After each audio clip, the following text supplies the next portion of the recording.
Assalamualaikum warahmatullahi wabarakatuh. Saya Intan Ajara dan dua lagi teman saya, Dela Yulia Putri dan Alia Alipah. Kami dari kelompok 3 ingin mempresentasikan hasil kerja kelompok kami yang berjudul Alat Gerak dan Fungsi pada Hewan dan Manusia.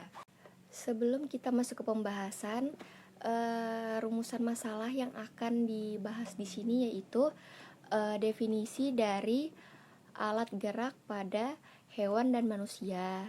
Yang kedua yaitu macam-macam alat gerak manusia dan hewan. Yang terakhir, yang ketiga yang akan kita bahas yaitu macam-macam kelainan pada sistem gerak. Kali ini saya akan membahas tentang pengertian gerak manusia dan hewan.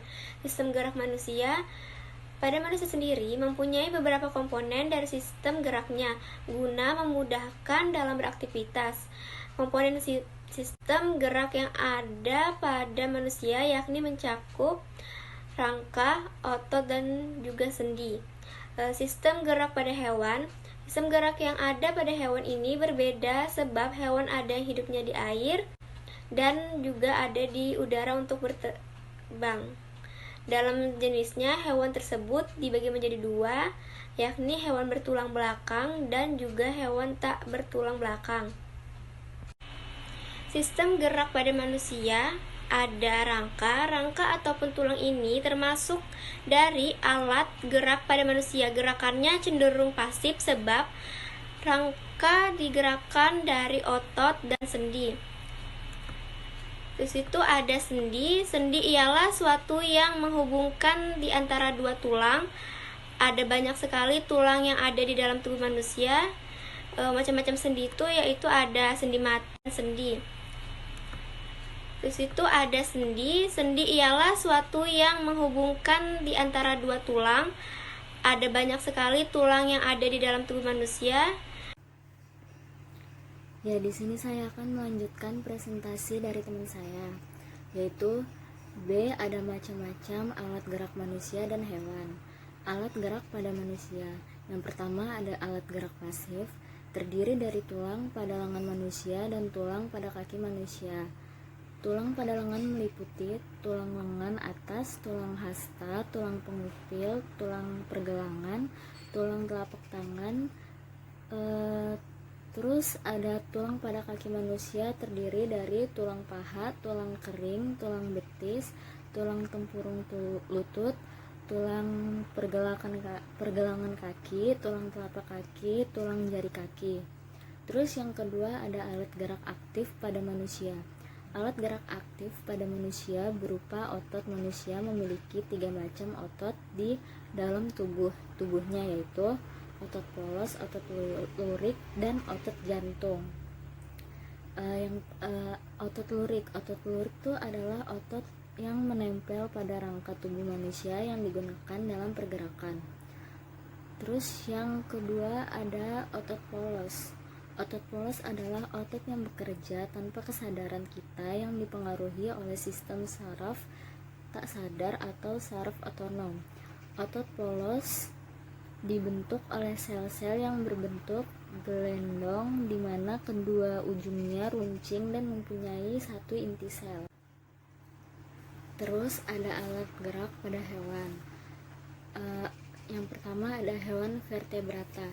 Seperti halnya gerak pada makhluk hidup yang lain, hewan juga memiliki 2 jenis gerak, yaitu gerak aktif dan gerak pasif.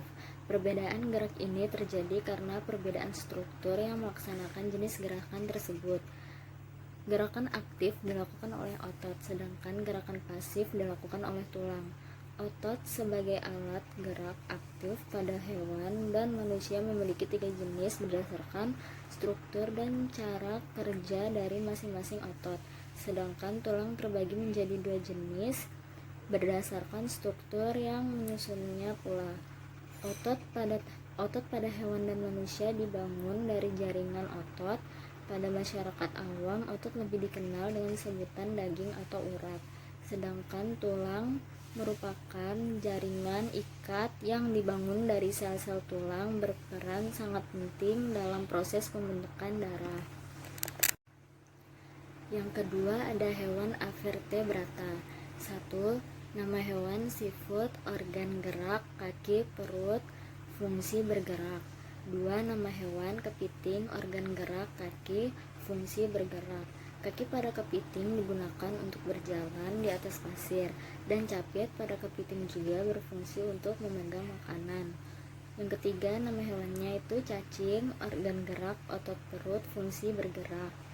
Keempat, belalang, organ hewan, kaki dan sayap, fungsi kaki belakang belalang yang panjang digunakan sebagai tumpuan untuk meloncat, dan sayap pada belalang berfungsi untuk memperjauh jarak lompatan. Terus yang C, ada macam-macam kelainan pada sistem gerak. Kelainan pada tulang. Tulang pada manusia sering mengalami gangguan, baik gangguan tulang sejak lahir karena makanan yang kita konsumsi, posisi tubuh yang salah, terkena penyakit, kecelakaan, dan lainnya. Itu ada beberapa gangguannya, yaitu yang pertama gangguan tulang karena kebiasaan posisi tubuh yang salah. Yang kedua ada gangguan tulang karena penyakit. Terus yang ketiga itu ada gangguan atau kelainan tulang oleh faktor keturunan, suatu sifat keturunan. Terus yang keempat ada gangguan atau kelainan tulang yang disebabkan oleh makanan. Dan yang terakhir 5, gangguan atau kelainan tulang karena kecelakaan. Sekian presentasi dari kelompok kami. Terima kasih atas perhatiannya. Maaf jika ada salah-salah kata. Wassalamualaikum warahmatullahi wabarakatuh.